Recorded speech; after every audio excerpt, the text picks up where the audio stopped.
Starting over at the state capitol. We hold a lot more bullets in our belt that we'll be ready to use if we need to. Lawmakers launch a new special session as Democrats head back to the House. I think Democrats are going to get a win, our first win in a long time. We look at what's changed and what's next in the fight over drawing new voting lines in Texas.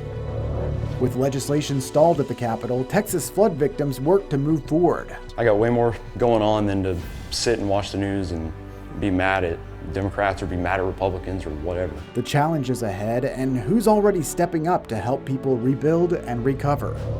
The visa process creates new obstacles for international students hoping to study in the United States, why the issues could keep some students out of the country. Produced from the Capitol in Austin and airing statewide, this is the award-winning State of Texas.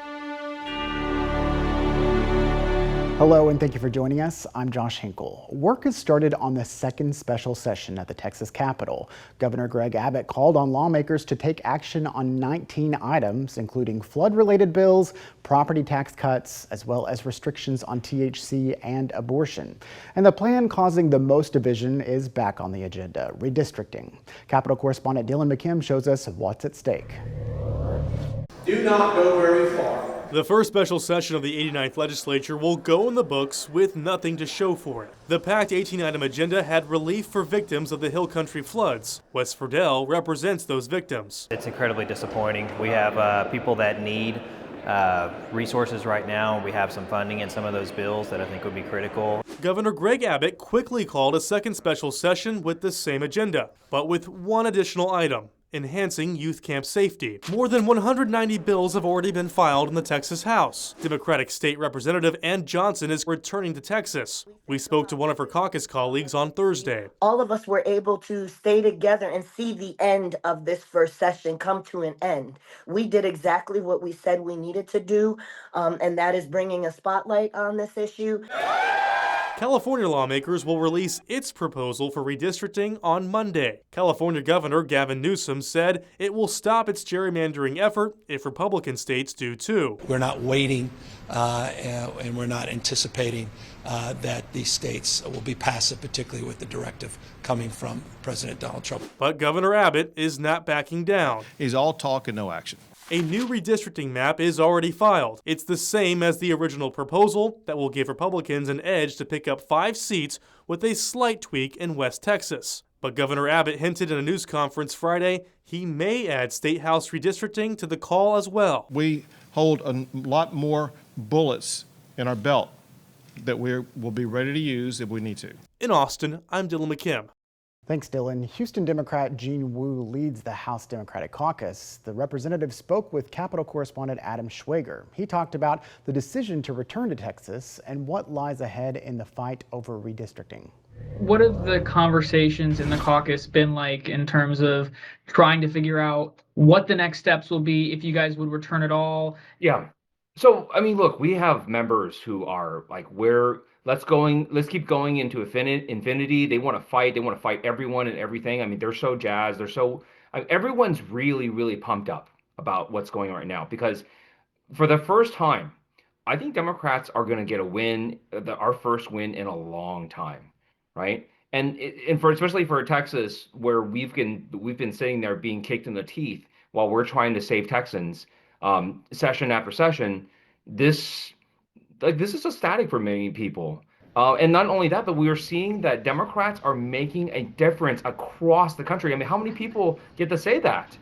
And people are like, we've done this in 2 weeks. Let's go do more, right? But at the same time, we came out of a bruising regular session. And people are tired. People are exhausted. Staff has been running, just doing like 16, 18-hour days for 2-3 months now. And we're human beings. We have a physical limit. You have now Governor Newsom making this push in California. There have now been talks, Governor Abbott talking about trying to up the map in Texas from 5-seat flips to 8-seat flips. I believe Ted Cruz tweeted out this morning that he wants to see the entire map be red, no Democratic seats coming out of it. Do it. Please. I'm begging you, please do it. In politics, we call that dummy mandering. where you get so greedy for power and you draw the line so thin that it's not that hard for your opponents to overcome you, especially on a wave year, right? If they really wanted to do something that incredibly politically stupid, I don't think I want to stop them. Because if they want to draw all of their Republican colleagues into purple districts, Democrats are ready to come take those districts, right? Because the people of the state of Texas are rising up. The people of America are rising up because everybody has had enough. You know, there's Republican colleagues on the further right side. For example, I talked to State Representative Henrikson the other day, calling for any bill that's authored by a Democrat to get automatically dead on arrival, talking to strip you guys from your vice chairmanships. Is there any worry about the long-term ramifications for the bipartisanship of the House? Look, I mean, when you come and attack our communities, when you seek to destroy what we have spent decades building up, when you take away protections for hardworking Texans, there's no bipartisanship involved in that. We're not friends with people who ignore the people of the state of Texas, who leave working class people in the dirt so they can go and bow and bend the knee to their DC masters and to their billionaire donors. Those are not our friends, and they never have been. Well, thank you so much. Is there anything else you want to say? No, I think this is an amazing moment in our American history. I think this is the end of the first chapter, but is the beginning of an incredible story of how America came back. That American people said, enough. We are taking our country back, and it started in Texas. While Representative Wu envisions a win for Democrats, House Speaker Dustin Burrows outlined his vision for a wave of Republican priorities to pass. By following Governor Newsom's lead, instead of the will of Texans, they have allowed us to reset the clock. When the new session begins, we will be able to move immediately to pass a strong pro-life bill to protect women's spaces and more property tax protections, without the threat of procedural gamesmanship getting in the way. That's a win for the unborn, women, in all of Texas. Burrows did say that House Bill 1 would be focused on addressing camp safety, a response to the deadly July floods. He called for finishing work before the Labor Day weekend. It would be nice for our government to want to help, but we're going to try to make sure they're taken care of regardless. Community groups step up to help Texas flood victims as flood legislation stalls at the state capitol. The challenges for those facing recovery and the response providing relief. A new effort to address a devastating pest, what the governor and the feds are doing to help the state fight back and protect Texas livestock. This is an issue that is essential to the cattle industry, to food supply, which are at risk. A new effort to save livestock and deer. Friday, Governor Greg Abbott, alongside U.S. Secretary of Agriculture Brooke Rollins, announced new plans to stop the spread of New World screwworms. The species of fly, once nearly eradicated in the U.S., is seeing a comeback in Central America. Our senior science reporter Eric Henrikson takes a closer look at the plan and how these tiny creatures could cost the state billions. My grandmother was a dental assistant in Florida, and she told me once about them finding a screwworm infection in the mouth of a patient that came into the dentist's office. Larry Gilbert lived in Texas in the 1940s. The screwworm was a really big problem on cattle and wildlife like deer. Today, the UT Austin biology professor and faculty director at the Brackenridge Field Lab looks at the tiny creatures. This box is species in the same genus of the screwworm fly. In the 1960s, screwworms, a type of fly, were mostly eradicated from the U.S. They irradiate the flies and sterilize the males. The species, which screws into open wounds and can even kill its hosts, was pushed further south into Central America. But in recent years, they've returned, creeping into Mexico just a few hundred miles from the Texas border. This can result in billions of dollars of losses a year. In June, Governor Greg Abbott announced a new response team designed to prevent the spread of screwworms. Friday, the governor joined U.S. Secretary of Agriculture Brooke Rollins, announcing a plan to prevent screwworms from spreading north and killing off cattle and deer. Today, we are announcing USDA will invest and build a domestic sterile fly production facility in Edinburgh, Texas. The facility will breed 300 million sterile flies a week. The Trump administration will also invest in new tech to fight the screwworms, as well as work with Mexico to track the species. We've got a lot of data to collect, we've got a lot of work to do, but we have to protect our cattle industry and our beef industry in this country. Professor Gilbert worries less about cattle and more about deer. The deer herds would be very vulnerable to this, and you don't go around treating wounds on deer. It's hard to find them. Eric Henrikson, State of Texas. It's becoming much more difficult to get visas to the United States. A Texas couple faces obstacles as they try to help a young man get his student visa after he showed an act of kindness. It's part of a larger problem facing foreign students seeking to continue their education in the U.S. We don't have the money to just rebuild, go buy a house, go rent somewhere. Texas flood victims look for help with legislation stalled at the Capitol. We look at the challenges facing survivors and where they're finding relief.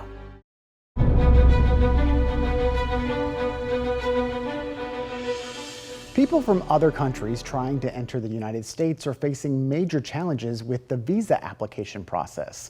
Austin area Congressman Lloyd Doggett tells us his office alone has worked to help constituents with 124 different visa cases since January, 40 of which are still pending. Some of the cases involve student visas and families abstaining visitor visa interviews at embassies to return to the U.S. And what we found in the last few months is that when we call federal agencies, the phone rings and rings and no one answers. The folks that process immigration matters have never been all that responsive, but it has hit a new low. We reached out to the State Department. They sent us a statement saying, in every case, we will take the time necessary to ensure an applicant does not pose a risk to the safety and security of the United States, and that he or she has credibly established his or her eligibility for the visa sought, including that the applicant intends to engage in activities consistent with the terms of admission. The concerns from Doggett come as universities across Texas wait to see what impact new visa policies might have on their international student enrollment. Investigator Kelly Wiley talks to one couple who's been struggling for years to get a visa for a young man they hoped to support through his studies in America. For years, Dan Weber and his husband say they've tried to bring their guardian angel to the United States. We actually built our little casita out here, our little guest house for him, and it literally is named La Casa de Angelito. And according to the couple, for years, the 25-year-old Mexican citizen Angel has been denied a student visa, despite first being accepted into the University of Texas at Austin's English Language Center in 2022. This recent spring was the fourth time we have tried. It's the fourth time? Fourth time. The couple said it has advocated for Angel ever since he came to the U.S. in 2021 on humanitarian parole, for the sole purpose of seeing if he could be a living donor for Dan, who was experiencing kidney failure. Angel turned out not to be a match. We looked at it as kind of, this is a chance for us to do something really nice for somebody who's done something great for us. We're next to one of the best universities in the United States. He wants to be a commercial pilot. UT has a wonderful English as a second language program in which you need to become one. Angel's most recent attempt to secure a visa came at the start of the second Trump administration. They finished the interview, disappeared for like 6 minutes, and came back and said no. Since then, court records show the federal government abruptly terminated approximately 4,700 foreign students from the Student and Exchange Visitor Information System, or SEVIS, a database that tracks the minute-to-minute status of foreign students and workers in the U.S. In May, the federal government temporarily stopped scheduling new student visa appointments while developing a new screening tool that looks at social media activity. Even now, the State Department has announced that it suspended issuing visas to citizens of 19 countries. A State Department spokesperson told KXAN consulates constantly adjust their schedules to allow for sufficient time to fully vet the cases before them, adding that the Trump administration is protecting the nation by upholding the highest standards of national security and public safety through the visa process. They have about 2 minutes per case to make a decision about these visas, so it's a very high volume decision fatigue. Matt Hughes is a former state consular officer. His legal practice, Border Call, represented Angel in his most recent attempt to come to the U.S. Some of this has happened all along, some of the things that we're seeing in the immigration system, but that there is a new flavor to it. It's becoming much more difficult to get visas to the United States, to travel to the United States, and I think that there's a lot of concern among people who are working for the government that they will be in a difficult spot if they approve visas. University of Texas at Austin officials say they still don't have a clear picture of the impact, if any, that new federal visa policies and the SEVIS terminations last spring might have on its international student population. They won't release international enrollment figures until the census date on the 12th class day. We keep it here as both a sign that you always have a home. After years of trying to bring Angel to the States for his education, Dan and his husband are now trying to figure out how to help him in a different way. We're taking a lesson from him. He has never been, oh, woe is me. He's always been, this is what I have, let me make the best of it. So we're saying, you know what, maybe the best of it for you isn't meant to be in the United States. Kelly Wiley, State of Texas. Our team obtained data showing that from January to the end of July, the university issued more than 1,200 I-20 forms to prospective international students. Visa applicants use the form to demonstrate they are authorized to study at a specific institution. That number is down nearly 8% from the same period last year. But according to UT Austin's Texas Global, even if the university issues fewer I-20s in 1 year compared to the previous year, the number of international students who ultimately enroll may remain constant. All the stuff that we've built together just gone. Texas flood victims looking for help. With legislation stalled at the Capitol, we look at who's stepping up as people work to rebuild and recover.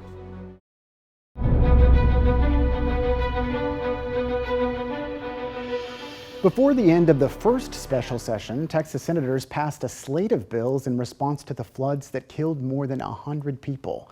The measures would mandate warning sirens in flood-prone areas, camps in floodplains to activate evacuation plans when there's a flash flood warning, and require local governments to conduct annual emergency plan drills. The state plans to set aside $200 million for relief and recovery efforts and more than $20 million for new weather forecast systems. But those plans can't move forward until the stalemate ends at the Capitol. And while Republicans and Democrats point fingers at each other, residents in Kerr County try to rebuild. Correspondent Dylan McKim shares the story of one couple trying to stay afloat. 3 inches of mud and everything. Nathan Rich rents this shop for his diesel repair business. On July 4th, the Guadalupe River came pouring in, damaging electrical equipment and rusting his tools. A month later, his business is somewhat back to normal, but the house he rents next door is completely gutted. It's hard to shell out $100,000 to rebuild a house. Rich received $30,000 in grants for his business, but grants for his home and personal belongings are limited. All the stuff that we've built together just gone. This is his wife, Audrey. She works across the street at the local bank. It happens to be the location where residents in Center Point, Texas can pick up applications for financial relief.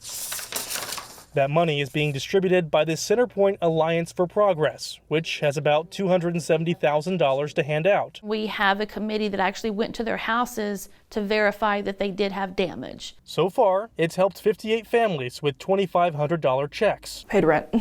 That's it. Yeah, and paid our shop rent. But that money doesn't go far. We don't have the money to just rebuild, go buy a house, go rent somewhere. Local groups like the Alliance are having to step up because relief efforts at the state capitol are stalled as politicians duel over redistricting. It would be nice for our government to want to help, but we're going to try to make sure they're taken care of regardless. Both political parties are pointing fingers over who to blame in the delay in funding. But people like Rich are choosing not to wait around for Austin politicians. I got way more going on than to sit and watch the news and be mad at Democrats or be mad at Republicans or whatever. They continue rebuilding little by little with a simple motto. One day at a time. In Kerr County, I'm Dylan McKim. The Community Foundation of the Hill Country money is being distributed to first responders, businesses, and to groups that are helping people like the Rich family. Last month, country music star George Strait headlined a benefit concert that raised more than $6 million for people affected by the flood. Last week, Strait's Vaqueros Del Mar nonprofit started distributing some of those funds with the help from Governor Abbott. The governor presented $25,000 checks to more than 60 families. The nonprofit plans to distribute more funds to Hill Country victims in the future. Thank you again for joining us for State of Texas. I'm Josh Hinkle. We'll be back next week to bring you an in-depth look at Texas politics.